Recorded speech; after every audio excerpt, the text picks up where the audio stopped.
Welcome to Free Thoughts. I'm Trevor Burrus. And I'm Aaron Powell. Joining us today is Bobby Duffy, Director of the Policy Institute at King's College London. Formerly, he was Managing Director of the Ipsos Mori Social Research Institute and Global Director of the Ipsos Social Research Institute. Welcome to Free Thoughts, Bobby. Great to be here. Thank you. So you worked at an opinion research firm, and what did you learn? Well, what kind of work did you do there, and what did you learn about opinions while working there? I worked in opinion research for about 25 years, and I started off focusing on the UK, and then particularly when I started looking at people's misperceptions of social realities, I did a whole series of studies looking at what people thought was happening to crime rates, immigration rates, those types of things in the UK. And what that showed was that people were incredibly wrong about a whole series of social realities in the UK. And it made me think whether the UK was uniquely bad at this or whether this was a global phenomenon. So then I started looking at it internationally about 15 years ago. Then I've done a whole series of studies across all different policy areas, across all different countries, up to 40 countries now. And what it shows is there are some very consistent biases and misperceptions in how we see some of the key social realities about the world. That doesn't seem that surprising to I think most people.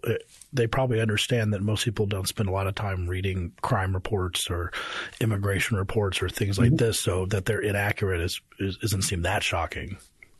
Yeah, I guess it depends what level of accuracy you're looking at. I mean, these are not tests of knowledge or expecting people to have a perfect view of the world. That's not the point of the studies. It's much more that people are biased in consistent directions. So if this was about a lack of knowledge, as opposed to a positively held misperception, that would be a lot less interesting. These are not trivia quizzes. So what we find is it's not random lack of knowledge that shows up. So if people really didn't know something, you would expect people to be wrong in all sorts of different directions. But what you find is that people are biased to be wrong in a particular direction. So taking crime as an example, people think it's higher than it is, and it's more likely to be going up than it actually is. So this gives us an insight into how people think, how people see the world. That's a long way from a test of knowledge. In the literature, there's a big distinction between ignorance, not knowing something, and misperceptions, which is thinking you know something but being wrong about it. And that's really, it's that latter group of things that I'm interested in, and what that then tells us about how we see the world and why we're so often so wrong. It doesn't show up you have a lot of charts in the book with people's responses broken out by all sorts of categories on all sorts of questions. But one answer that doesn't show up much is the "I don't know" answer. Yeah. And I'm curious about this because there are lots of things that we don't know about. There are lots of things I don't know about that I simply don't have because of that. Like, I don't have beliefs about them. Why is it then that we don't see, or I guess how much do we see people simply say, if you ask them, like, what are crime rates like, or how many people from different countries live in your country, that they don't say simply, I guess I don't know? Oh, people do. So these are mean scores based on the people that do give a response, that do give an answer. So typically we'll find between about a fifth to a third of people won't give an answer, will actually volunteer that they don't know, depending on the nature of the question. It can go anywhere from 10% of people saying they don't know up to a third of people. Most of the time it's around about a fifth of people who say they positively don't know. So people are allowed to give those responses, but the majority do give a response.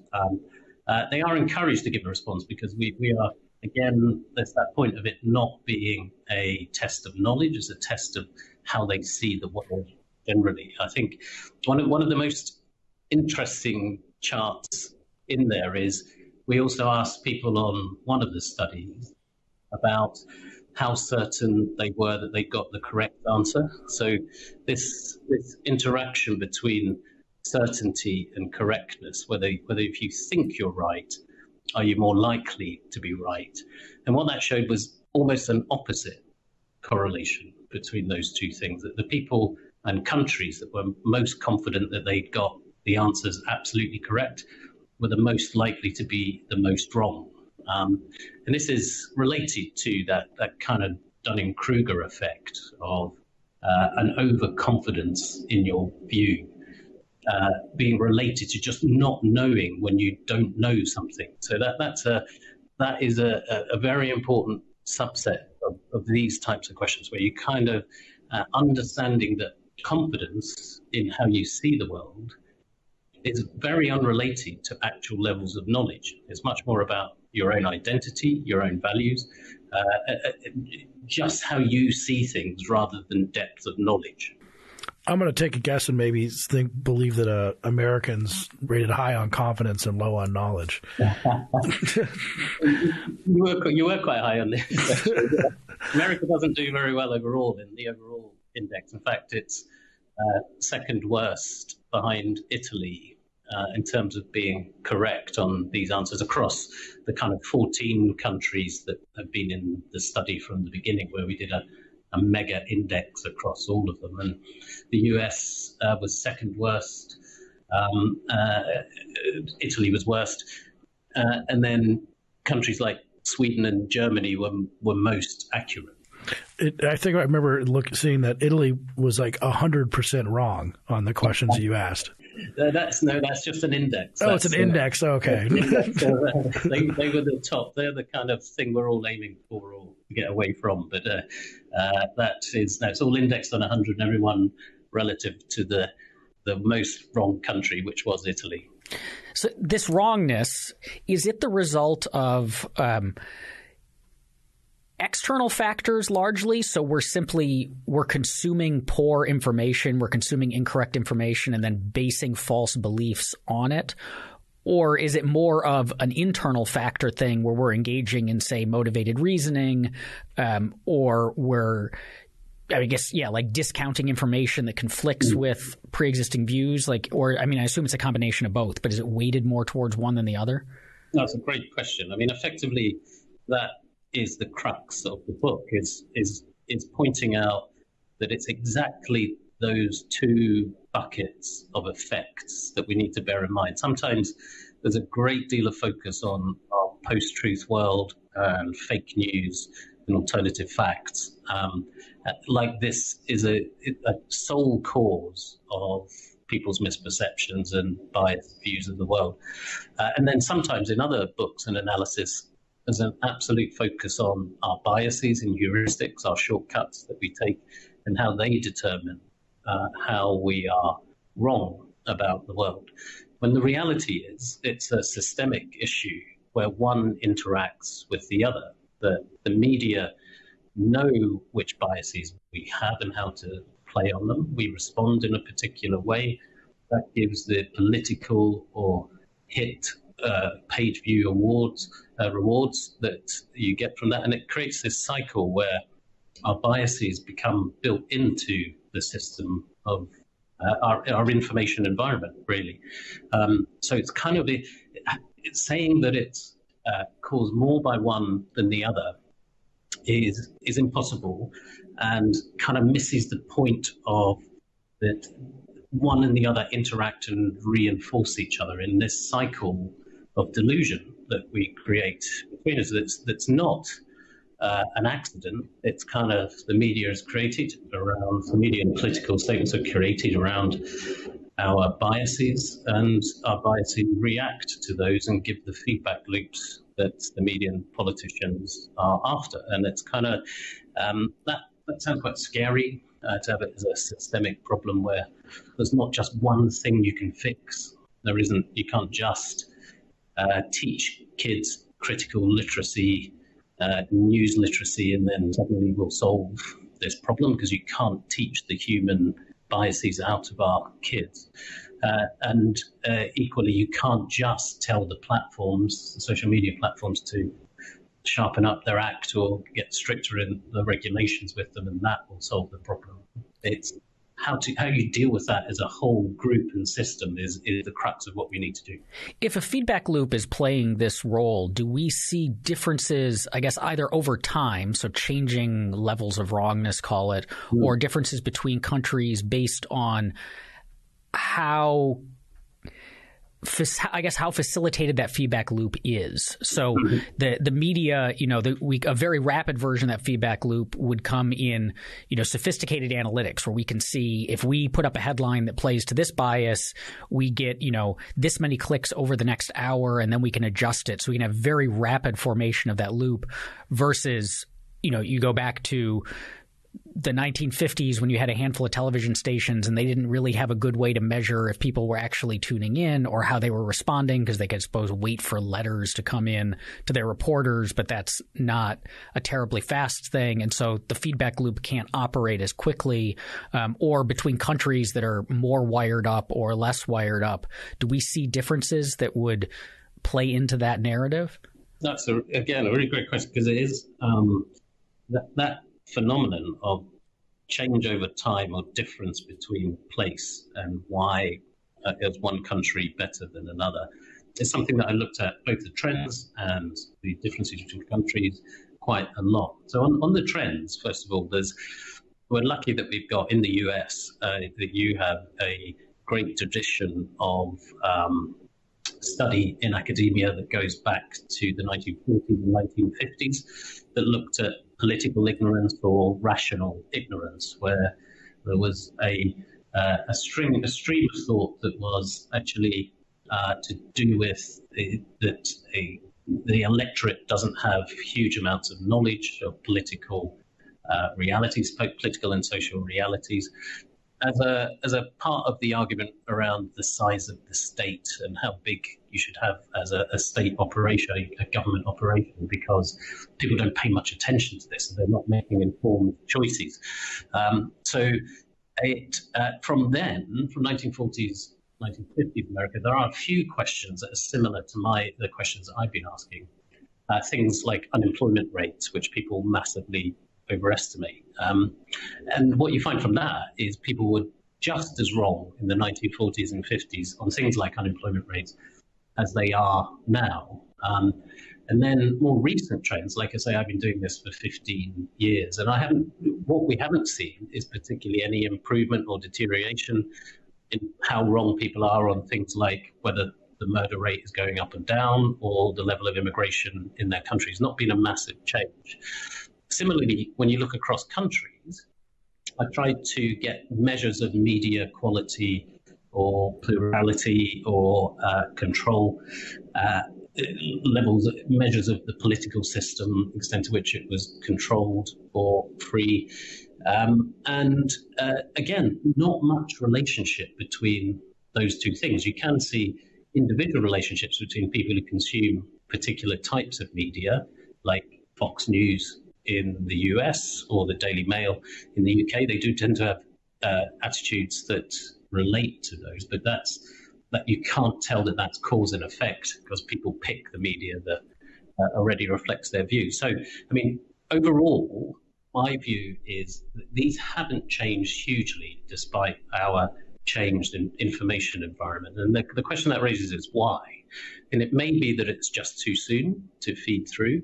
But the second thing that I look at, and I think is probably more important, is whether misperceptions themselves are the most important indicator here. I'm not so sure whether being more wrong about something, we would expect that over time, as opposed to, say, people becoming more certain of their own worldview being correct and other people's worldview being wrong, as people increasingly see more of the things that they already agree with. So this is, I think, the end point of this is much more to do with polarization in politics and one side drifting apart from the other than it is to do with these kind of answers on how people see reality. So that's the end point I'm looking at in this, much more than are people getting more wrong or more correct. It's much more how do they see the other side of the argument. And there's much more worrying signs on the state of polarization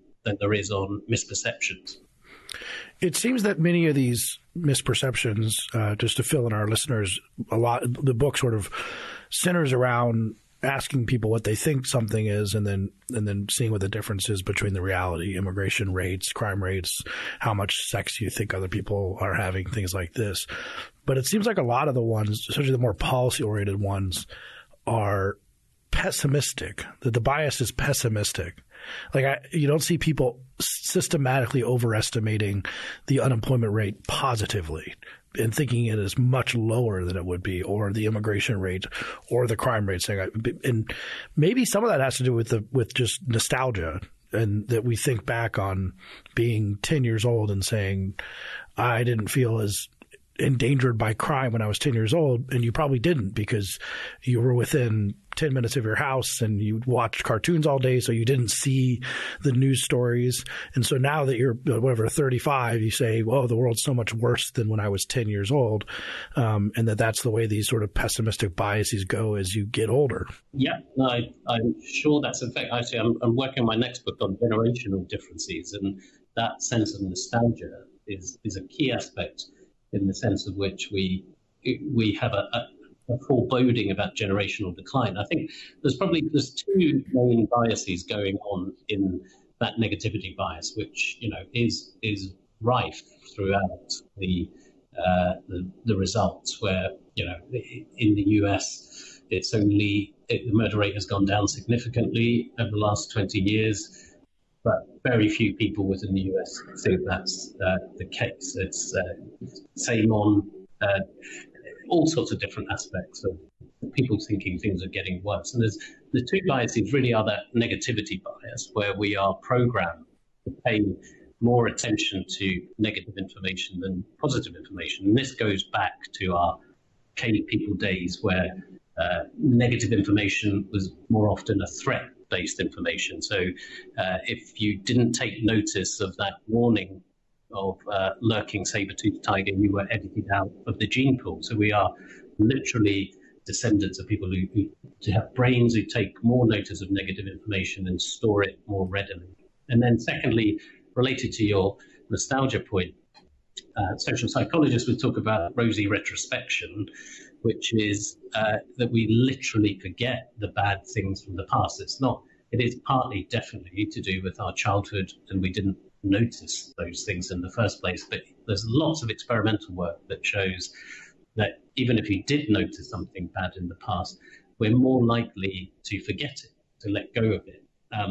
And that's not a dumb fault of our brains. It's actually good for our psychological health not to dwell on those bad things from the past.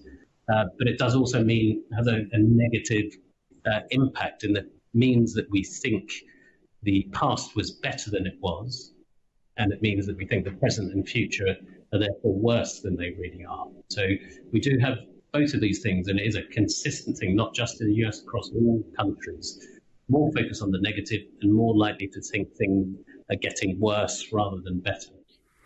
Did you do any studies that try to connect a certain belief with political ideology? Well, for example, and I'll ask listeners this question and I'm going to take a pause so they can think of what the actual answer is, which is, out of every 100 people in your country, about how many are Muslim?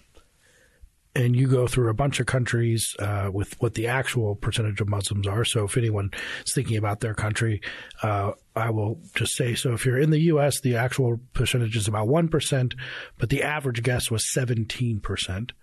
And in the U.K., trying to see if I can find the U.K. here. Well, Germany pretty much overestimated. The actual reality is 5%.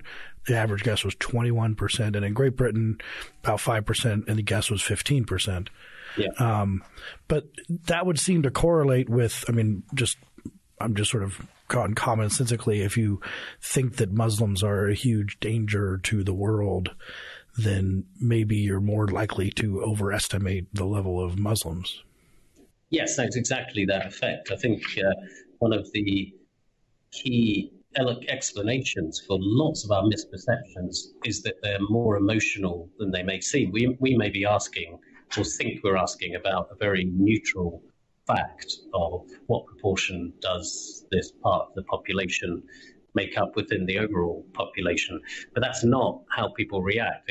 We react much more emotionally to those types of questions than we think. And that sense of threat from the Muslim population is very clear cut. When you look at the media coverage of the Muslim population in the US and the UK, it's very similar, is that 80 to 90% of all media coverage is negative of the Muslim population. It's all associated with threat. And we are storytelling animals in the end, that where a vivid, unusual story draws our attention and takes more of our notice than the boring, normal stories. And the consequence of that is it grows in our heads, and we think it's a bigger thing than it really is, even on these realities. And the Muslim population one is interesting because we also asked, what do people think it would be in a few years' time? Not 10 years or 20 years, but just 4 or 5 years' time. And in the US, people thought it would go up again to 23%. When the expected reality is it's still going to be around 1%. So, this view that nearly a quarter of the population in the US would be Muslim in a few years' time, and in France it was 40% people projecting forward. So it's not just a sense of current threat; it's a sense of Muslim population is growing at an enormously fast rate, and that threat is increasing, and that is driven by that emotional reaction much more than a rational consideration of the facts. How much, too, does just the fact that humans are bad at big numbers play into this? Like, we're pretty good at manipulating numbers on a small scale and doing some basic arithmetic. But if you ask us to imagine a big number, we kind of have a hard time distinguishing it from an even bigger number. And so people are just kind of, if something's going up, then that means it's going to be huge, and I'm going to name an excessively huge number. Yeah, absolutely. So, in the group of things that I look at about how our brains work, so in that bucket of that mathematical and statistical literacy is a key element of it. We don't really think in precise ratio terms. We think much more ordinally, as in an order of things, where something is big or small. And there is this really fascinating effect that is looked at by a US academic called David Landy, using our data, called psychophysics. And psychophysics is the study of our psychological reaction to physical phenomena. And basically what that shows in this context is that we tend to overestimate small things and underestimate big things. So if I ask you to estimate the brightness of a light, you will overestimate a dim light and underestimate a bright light in terms of how bright it is, or a heavy weight and a lightweight is kind of built into the mechanics of our brains. And what it boils down to for this type of effect is that we basically, when we're uncertain about a figure, we hedge towards the middle. We kind of know it's relatively small, but we don't want to go stupidly small in our thinking. So we go a bit higher. We hedge in our case, because it's usually up 100% of the population, people hedge towards 50%. So there is also a very mechanical effect going on here, where we're bad at numbers, as you say, bad at understanding the scale of things, switching between different sorts of scales. So we kind of hedge our bets a little on it. So there's definitely some of this which is not emotional, not driven by politics. It's just the way our brains work. The good thing about that is you can kind of partial that effect out from the data to look at what people are really wrong about. If you take into account those psychophysical effects, and it still leaves people very wrong about certain social realities, even more wrong than you'd expect from the psychophysics models. But it's a really useful thing to remind ourselves of, is that we're also we have these mechanical challenges. It's particularly prevalent when we're talking about risk. People have a terrible understanding of risks because we're drawn to the attention-grabbing risk rather than the ones that will actually cause us harm. Have you found any partisan bias? I mean, sort of which partisans are sort of worse at this, because we go through immigration, you talk about Brexit and things like this, and I imagine some listeners, or even like looking at the title of your book, Why We're Wrong About Nearly Everything, might say, well, it's because they watch Fox News and with their bias, or it's because they read the Daily Mail, or they watch MSNBC, or they read the New York Times if you're in the kind of Trump camp. But did you find any idea that maybe one group might be a little bit more often wrong than another group? There are differences in the errors that people make, and it is so. For example, one of the key questions that we asked in the US and other countries was what kills more people out between guns, knives, and other violence in interpersonal violent death. So not suicides, but what's the biggest killer of people between guns, firearms, knives, or other types of physical violence? And overall, in the US, it's guns. Guns kill more people. They're responsible for 68% of interpersonal violent deaths in the US. And the average guess in the US is not too bad. It's 59% correctly choose guns, well ahead of everything else. But the most interesting aspect was on the difference in views between supporters of different political parties. So it goes from 83% of people who strongly identify as Democrats saying that it's guns, down to 27% of people who strongly identify as Republicans saying it's guns. So here we have the same social reality seen entirely differently depending on your pre-existing political views. And that's kind of one of the more extreme examples of difference between either media consumption or political views and misperception. We do see similar sorts of effects on immigration and deaths from terrorism, where either your media consumption and or your political views will bias your views to some degree, not as much as that guns example. And the overview of that, though, is that there's only really a handful of issues where partisan bias really makes a big difference to how wrong people are.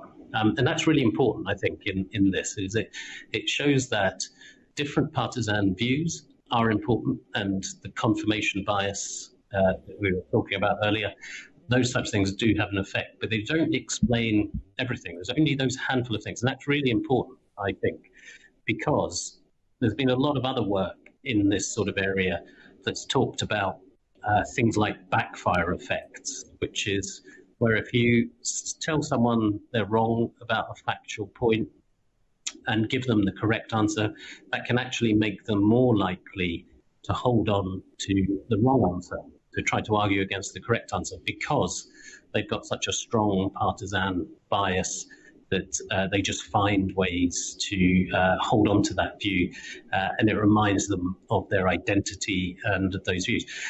And I think more recent work on backfire effects has shown that it barely works on any issue. Hardly any issues do you see backfire effects where telling people the right answer makes them more likely to believe in the wrong answer. And that's really important because it shows that people are not completely siloed by their partisan views or the media that they consume. It's not nearly as bad as for a while we thought, where you couldn't even use information to help inform people because it may have the opposite effect. And that's a massively important thing to bear in mind, because it means that facts, information isn't useless, or actually detrimental. In most cases, for most issues, it doesn't have that negative effect. It's questionable whether it actually changes people's minds. You can't just tell people the correct information and expect them to change their worldview. But at least it doesn't have that negative effect. And that's really important to hold on to, because we got to a point where actually you're starting to think information is useless because people are just so wedded to their side of the argument they won't look at anything else or think about anything else. And doesn't seem to be true. There's a more hopeful view of how people can reach outside their own bubble and their own echo chambers on these things.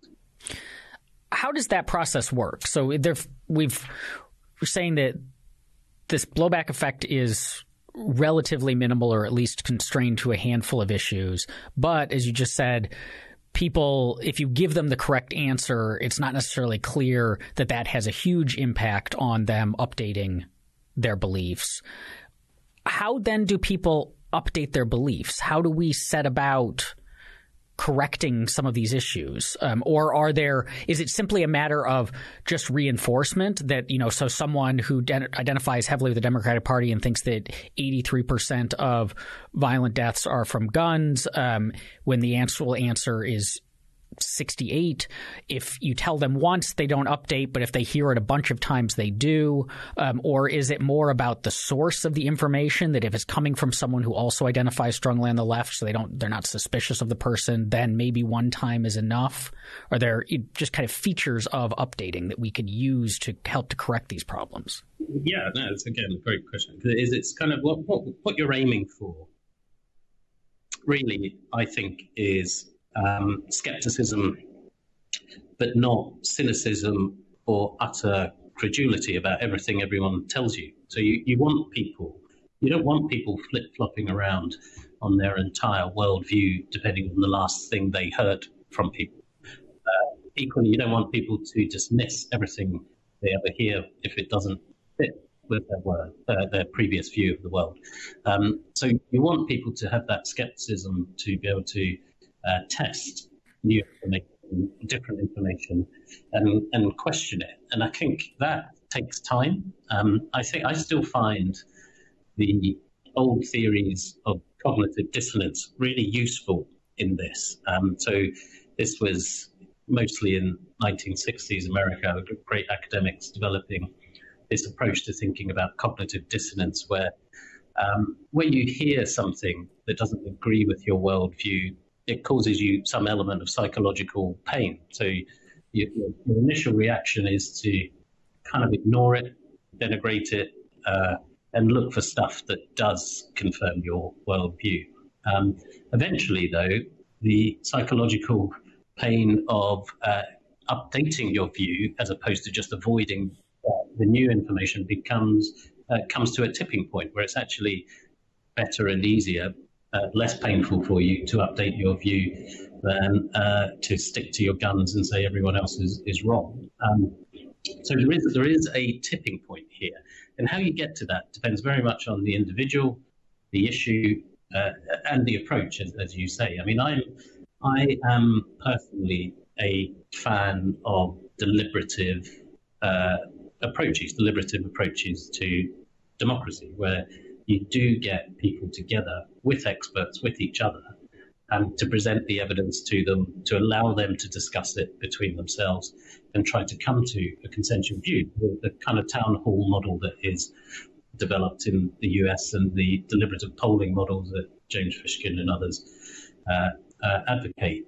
We have a lot of growth in that in the UK right now with various citizens' assemblies, they're mostly called, where people are given a task to answer a question or come up with an approach to something, where they're given a few days and information and allowed to question that information, allowed to talk to each other.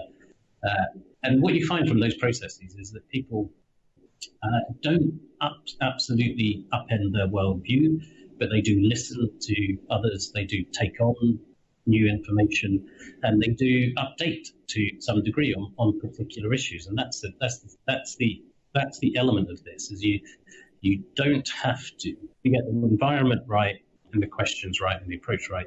You don't have to expect people to come out of these things with a completely different worldview to completely change how they see themselves and their own identity. It's much more about getting people to reasonably discuss these types of things. And people are much, much more amenable, capable, and interested in doing those types of things than the impression you get from all the arguments you see on Twitter or other social media. That's not how people are in real life. They are much more capable of compromise and listening to the other side in real life, is my experience. And I think holding on to that and looking at ways in which you can actually get to those more reasonable traits that people have is a key aspect of how we're going to renew democracy, renew people's faith in the system in the future. This, though, would seem to raise a issue about the overall costs of wrong beliefs, because lots of people have wrong beliefs, inaccurate beliefs about lots of issues, as you've demonstrated, at length in the book. But the mechanism that you just described for correcting these false beliefs is quite a costly one. In terms of, participating in these things, you say you put people in a room for a few days to talk about the stuff. That's like a few days that they're not spending doing other things. Like we all could be just immersing ourselves in learning the correct answers to the kind of data that you present in the book. But there's opportunity cost. There's other things we could be doing with that time. And potentially for a lot of people, it wouldn't be a super valuable use of their time compared to the other things they could be doing. So is there like kind of an optimal level of wrong beliefs, or how do we weigh that in the sense of just saying like, yes, we could fix them, but it would mean taking a lot of effort away from a lot of other things that are valuable? Yeah, that's quite. It's like this is the one of the core elements of the rational ignorance or political ignorance trends that the US has explored in a number of different ways. I mean, the other entirely different route which is the logical conclusion from much of the rational ignorance literature, is that because of that opportunity cost and because of the incentives to inform or not inform, an alternative approach is to shrink the size of government and these centralized decisions hugely, and bring the decision-making much more down to an individual level. Instead of having these centralized decisions, the more that you can put towards individuals, the better, because we invest more in researching which washing machine to buy than into which political candidate to back. And that is a different legitimate route to think about as an approach to actually just, instead of saying how can we make these decisions better, how can we reduce these decisions, is an approach. It runs into stickiness and difficulties because people have preferences still, and how do they express them? The idea that Ilya Somin and others develop is footfall democracy, which is people follow move to the areas which they agree with the basic aspects of how that state is run. And that runs into practical difficulties of how people live and whether they are as free to move as that kind of system would allow. So I think if we've got a system which requires that centralized decision making, which we will continue to have in many different ways, the question, I suppose, is do we come to better decisions as a result of those types of efforts than we would do otherwise? Will they have more legitimacy with people, and are they likely to stick for longer? Incredibly difficult to measure the value of that, the monetary or social value of those types of things. I think the potential there is only going to increase, though, in terms of thinking about deliberative democracy. What's been notable is how little we've managed to use technology for those deliberative democracy approaches to date, because this seems very old-fashioned, get everyone in a room for this length of time.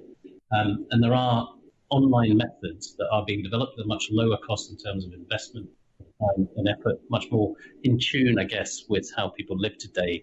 Things like tools like vTaiwan, which Taiwan has developed into this more deliberative tool on lots of different decisions that people don't have to commit the same sort of resources and time to, and can fit in around lifestyle. So I think what we'll see is a blending of these different things over the next few years. I guess the value of it depends on how you view the current system and the future threats to the current system. If we see it as being a proper existential threat to liberal democracy approaches, that people are losing so much faith in the system that they are going to reject the responses from the system, then those kind of threats actually warrant quite a bit of investment and quite a bit of new thinking. If we think we're just going to muddle along and the implications are not going to be nearly as dire, then yes, you could say, actually, is it worthwhile, and shouldn't there be other things that we should work on instead? On that point about it was hard for me to kind of figure out in reading your book whether or not you're optimistic or pessimistic overall. Right. But it's, for me, I think that I've in watching the internet, and we've discussed different sources of this, of false beliefs than just the internet, but that's definitely one, in social media. But we've also seen throughout the history of the internet, let's just say since the late 90s, so not the really early history, that it became known that the internet is a source of misinformation and spam and fraud. So like Nigerian princes and things like this. And then you had the development of antibodies, so to speak, like Snopes, to come in and help correct that misinformation. And that's still a developing process, that when we find something, some sort of quote unquote fake news site, that there can be a method that is in demand, that people actually would like to know whether or not something is coming from a reputable source. And then we have things like you write about Hans Rosling in the book, people out there who do go viral telling things like how things actually are. And so it seems like we're always kind of developing new technologies and institutions to combat some of this misinformation. And maybe since we're kind of in the infancy of the internet, this could go more in a positive direction than a negative one. Yeah, I mean, that was definitely the vision. It was definitely an optimistic vision to start with, where the natural assumption would be that this would be a freer resource of information that people would have access to. And that would improve both our worldview, accuracy of our worldview, and decision-making. And that optimism kind of left out the human biases that would be interacting with it, all the types of negativity bias, rosy retrospection, confirmation bias, all of those types of things, not factored in sufficiently to it. But that doesn't mean to say at all, like you say, that doesn't mean to say that we're stuck with this model of the internet, where you have a fairly a way in which misinformation and disinformation can spread incredibly quickly, and then the fact-checking process comes in later and by then has minimal effect. The fact-checking world is very much looking at second and third generation fact-checking, which is much more about how do you build it into the system, because this is a system we have built in a relatively short period of time. And you can imagine how there may be possibilities in the future that instead of a relevance ranking coming up in your Google search, you have a veracity ranking about how checked this information is, and that there is nothing to stop us to start to build those types of things in many ways.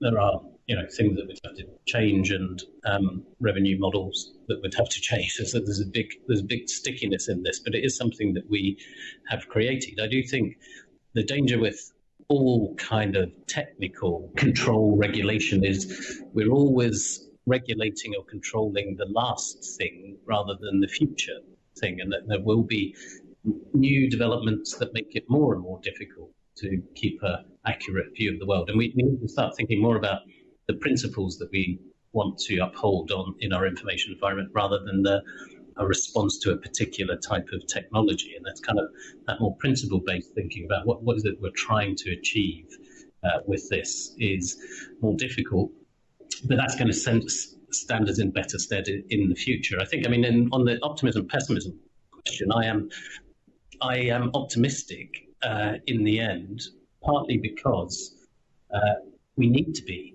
on this, because our biases are so pulled towards being negative that playing into that sense of there's nothing we can do about the information environment, there's nothing we can do about people's misperceptions, nothing we can do about that sense that everything is going downhill, kind of reinforces those who want to tell us that the system is broken, and we need to rip it all up and start again. So we need to hold on to that, because hold on to that sense of optimism, because we're naturally pulled in the other direction. And if we get pulled into too pessimistic a direction, that leaves space for things to be ripped up that are actually doing a lot of good for people.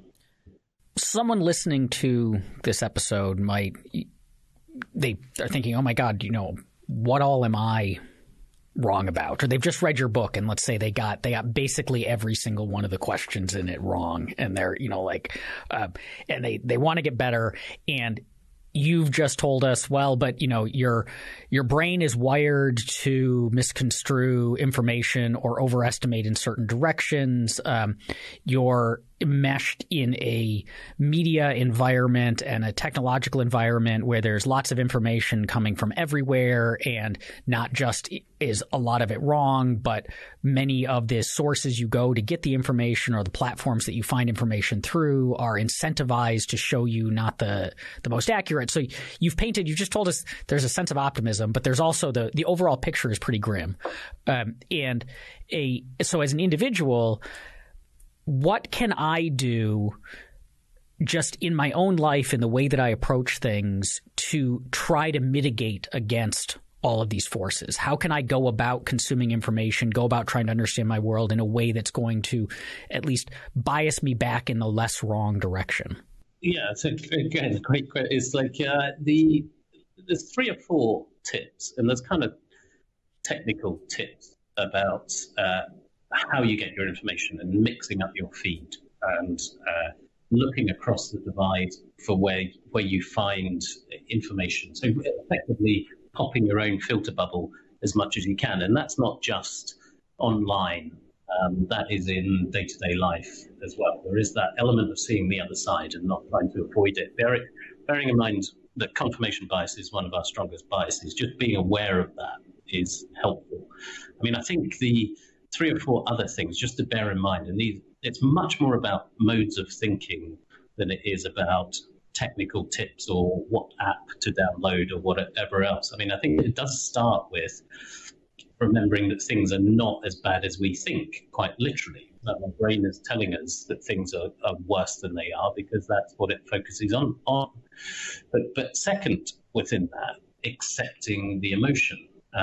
That you're going to have these emotional reactions to things, and you can't really stop that. When Daniel Kahneman was asked, is he getting better at this over time? He said, no, absolutely not. I've been studying for 45 years, and I'm no better than I was. But what he meant was that he couldn't stop his system 1, his fast thinking from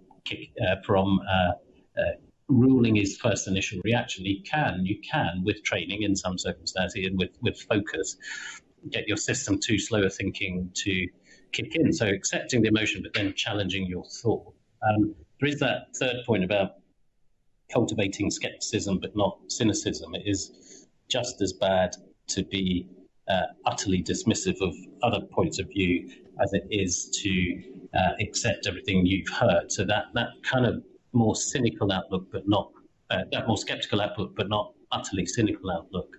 And then 2 final ones are this presumption that everyone is like us, more like us than we think, that we are normal, often leads us astray. We generalize from our own experience to other people. We think we and our friends are representative of the world. So one of the key messages is just to remember that we're not as normal as we think. And on the other hand, on the other side of that, there is an element of not being drawn to the extreme. So we are not the norm, but be careful when you see extreme stories, vivid, emotional stories, and how that changes your view of reality, because they do play a bigger part in our responses and how we see the world than they warrant often. We are drawn to the vivid and unusual, and then forget that they're vivid because they are unusual.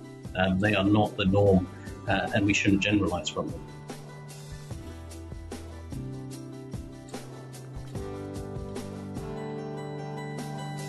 Thank you for listening.